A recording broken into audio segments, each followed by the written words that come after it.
तो cipher case है, पिछली गवर्नमेंट को भी इस गवर्नमेंट में सिवाय शर्मिंदगी के कुछ नहीं मिलना उसमें से, इसलिए कि जो उनके 3 मौक़िफ़ हैं। एक मौक़िफ़ ये है कि साइफर चोरी हो गया, अगर वो चोरी हो गया तो लीक किसने कब किया था?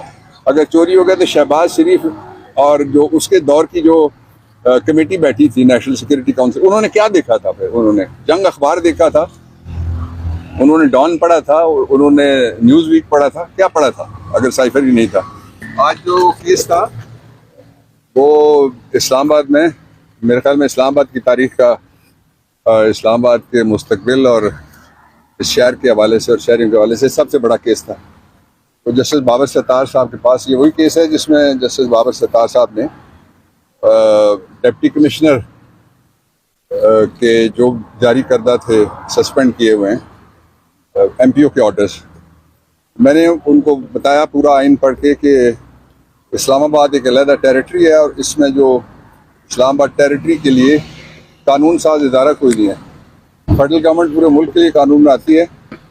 4 जगह प्रोविंशियल गवर्नमेंट्स हैं, GB है 5वीं जगह, वो अपने कवानीन खुद बनाते हैं। इसलिए इस्लामाबाद के लोगों को, जब मैंने हाई कोर्ट बनाया था, 2 ज़िले बनाए, अदालतें, जुडिशल कॉम्प्लेक्स, उस वक्त भी जहन में यही था कि इसको एक अलहदा से, बल्कि यूँ कहें कि जिस तालिब इल्मी के ज़माने का ख्वाब है कि जिस तरह दिल्ली है, जिस तरह टोक्यो है, जिस तरह न्यूयॉर्क है, इस्लामाबाद इंशाअल्लाह अज़ीज़ सूबा बनेगा, क्योंकि ब्यूरोक्रेसी का यहाँ पे राज है। जो चीफ कमिश्नर है, जो डिप्टी कमिश्नर है, जो IG है, प्रोटोकॉल के अलावा उनका कोई काम नहीं है। और जो शहरी हैं, आपने देखा जितनी जो स्ट्रीट क्राइम कहाँ पहुँच गया है, मोबाइल स्नैचिंग कहाँ पहुँच गई है, रोज़ डकैती की वारदातें होती हैं। इसलिए यहाँ इफेक्टिव निज़ाम तब आएगा जब शहरी नुमाइंदे होंगे गवर्नमेंट में। दूसरा इसके साथ ये था कि 3 आज के मसाइल जो है मैंने बताया, वो कॉन्स्टिट्यूशन के प्रीएम्बल में से एक मसला ये कहते हैं सारे कौमी यकजहती होनी चाहिए। कौमी यकजहती किसी मार्शल ऑर्डर के जरिए से नहीं पैदा हो सकती, और कौमी यकजहती के लिए ज़रूरी है कि जो बुनियादी गारंटी है रियासत और कौम के जरिए, उस पर अमल किया जाए। ये लिखा हुआ है कॉन्स्टिट्यूशन के मुख्तलिफ दफात में भी लिखा हुआ है, और जो प्रीएम्बल है उसका दिबाचा उसमें भी लिखा हुआ है। और दूसरा जो जज साहब ने कहा कि 18वीं आईनी तरमीम में इसको क्यों नहीं, आप उस वक्त लॉ मिनिस्टर थे, इतने सेंसिटिव इशू को क्यों नहीं उठाया गया? मैंने कहा उसकी एक ही वजह थी कि जहाँ कोई सेंसिटिव बात आती थी तो मुख्तलिफ पार्टियाँ वो फिर उस वक्त अपनी अपनी सियासत में खो जाती थी, वो कहती थी कि हम कंसेंसस नहीं करेंगे। हमारी कोशिश थी कि एक दफ़ा लेजिस्लेशन ऐसी हो जिसमें कंसेंसस हो जाए, और वो हुई। अब जो अहम नुकात हैं इसके, उनके लिए मंडे को जज साहब ने मुझे कहा है कि इसकी, आप कहते हैं कि कानूनी कोई नहीं है, तो फिर इसकी जो कॉन्स्टिट्यूशन के हवाले से इस MPO का क्या मुस्तकबिल बनेगा, इसके ऊपर मैंने करना है। 2 बातें मैं और साथ कह सकता हूँ आपके लिए। पहली बात यह है कि जो साइफर केस है, पिछली गवर्नमेंट को भी इस गवर्नमेंट में सिवाय शर्मिंदगी के कुछ नहीं मिलना उसमें से, इसलिए कि जो उनके 3 मौक़िफ़ हैं। एक मौक़िफ़ ये है कि साइफर चोरी हो गया, अगर वो चोरी हो गया तो लीक किसने कब किया था? अगर चोरी हो गया तो शहबाज शरीफ और जो उसके दौर की जो कमेटी बैठी थी नेशनल सिक्योरिटी काउंसिल, उन्होंने क्या देखा था? फिर उन्होंने जंग अखबार देखा था, उन्होंने डॉन पढ़ा था, उन्होंने न्यूज़ वीक पढ़ा था, क्या पढ़ा था अगर साइफर ही नहीं था? तो इन एक ही है, सॉरी। दूसरा ये कि बहुत नाकाफ़ी है जो जवाब दे रही है हमारी हुकूमत। ये इनको सैर सपाटे का शौक़ है, जो पिछले थे उनको भी, जो अभी आए हैं इनको भी सैर सपाटे का शौक़ है।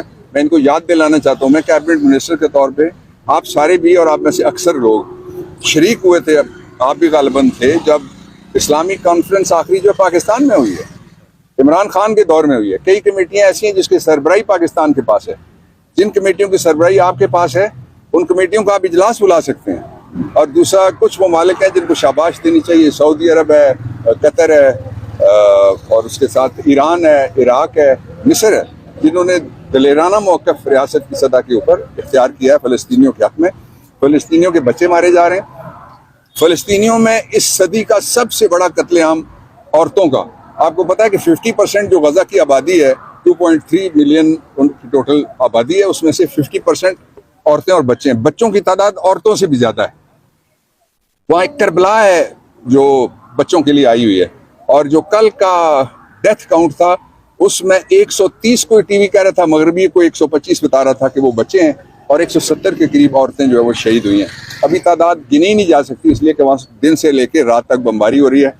और बड़ा ही घटिया रोल है जो वेस्टर्न मेन स्ट्रीम मीडिया है उसका, और उसके लोग जो वो पार्टी बन गए, काले कपड़े पहन के वो कह रहे हैं इसराइल के ऊपर हमला हो गया।